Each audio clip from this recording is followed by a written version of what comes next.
Dictation start होगी 5 second बाद।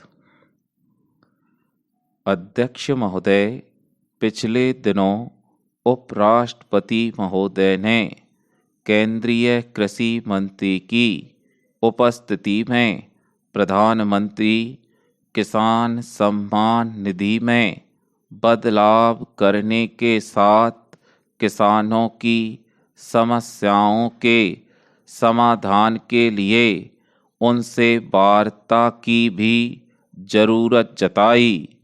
कृषि पर संसदीय मामलों की कमेटी ने भी न्यूनतम समर्थन मूल्य के कानून की गारंटी की सिफारिश की है।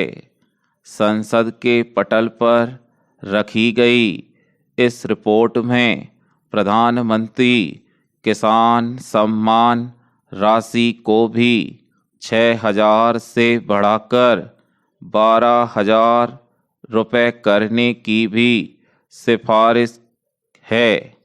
इसी बीच अपनी मांगों को लेकर आमरण अनशन पर बैठे किसान नेता के गिरते हुए स्वास्थ्य के कारण सरकारों की चिंता बढ़ रही है।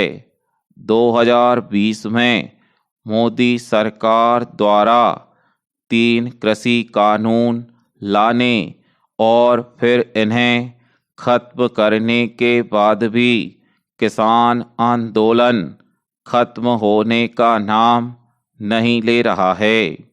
कृषि उत्पादन व्यापार एवं वाणिज्य कानून के अनुसार किसान मनचाही जगह पर अपनी फसल बेच सकते थे। कोई भी लाइसेंस धारक व्यापारी किसानों से सहमत कीमतों पर उपज खरीद सकता था। कृषि उत्पादकों का यह व्यापार राज्य सरकारों द्वारा लगाए गए मंडी कर से मुक्त किया गया था। किसान सशक्तिकरण एवं संरक्षण मूल्य आश्वासन एवं कृषि सेवा कानून किसानों से अनुबंध खेती करने और अपनी उपज का स्वतंत्र रूप से विपणन करने की अनुमति देने के लिए था। इसके तहत फसल खराब होने पर नुकसान की भरपाई किसानों को नहीं बल्कि करार करने वाले पक्ष या कंपनियों द्वारा की जाती है।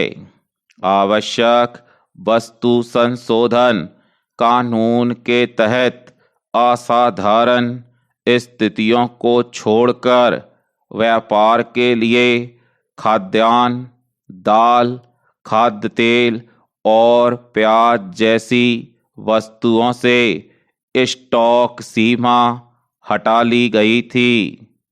अध्यक्ष महोदय, कृषि कानूनों से किसानों में यह बात घर कर गई कि इनके जरिए सरकार समर्थन मूल्य को खत्म कर देगी और उन्हें उद्योगपतियों का मोहताज बनाकर छोड़ देगी।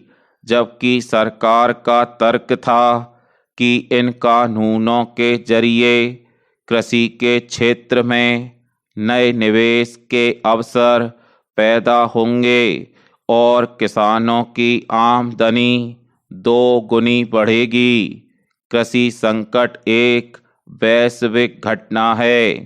कई देशों में छोटे किसानों की संसाधनों तक पहुंच की कमी, कम पैदावार, अस्थिर बाजार जैसी चुनौतियों का सामना करना पड़ता है। भारत में इस कृषि संकट के चलते किसानों की आत्महत्या की घटनाएं 1970 से ही प्रारंभ हो गई थीं।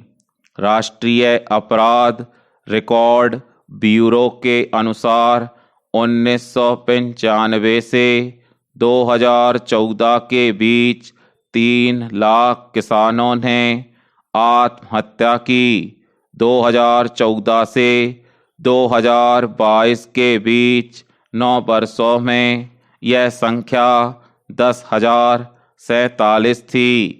सरकारी आंकड़ों के अनुसार मौजूदा समय में देश के सभी तरह के बैंकों का करीब 16 करोड़ किसानों पर 21 लाख करोड़ रुपए का कर्ज है, यानी कि प्रति किसान पर 1 लाख रुपए का कर्ज है। स्टॉप।